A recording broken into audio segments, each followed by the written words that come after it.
বকেয়া মহার্ঘ ভাতা মেটানোর জন্য সুপ্রিম কোর্টের বেঁধে দেওয়া সময়সীমা শেষ হওয়ার পরপরই রাজ্য সরকার আরও 6 মাস সময় চেয়ে আবেদন করেছে। নবান্নের যুক্তি, বাজেটে বকেয়া ডিএর 25% মেটানোর জন্য পর্যাপ্ত অর্থের সংস্থান ছিল না, তাই আপাতত এই মুহূর্তে বকেয়া মেটানো তাদের পক্ষে সম্ভব নয়। প্রায় 10 লক্ষ সরকারি কর্মী ও পেনশনভোগী অধীর আগ্রহে সুপ্রিম কোর্টের 16ই মের নির্দেশ অনুযায়ী ডিএ পাওয়ার অপেক্ষায় ছিলেন, কিন্তু রথযাত্রার দিনেও তাদের সেই আশা পূরণ হলো না।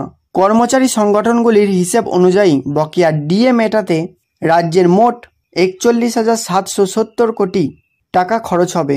সুপ্রিম কোর্টের নির্দেশ ছিল এর 25% অর্থাৎ প্রায় 10,000 কোটি টাকা 27 জুনের মধ্যে মেটাতে হবে।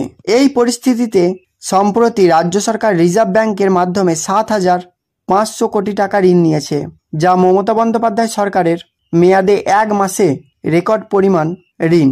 এই পরিস্থিতিতে সরকারি কর্মীদের মধ্যে বকেয়া ডিএ পাওয়ার একটা নতুন আশা তৈরি হলেও রাজ্যের সময় চাওয়ার সিদ্ধান্তে তা আবারও হতাশায় পরিণত হয়েছে।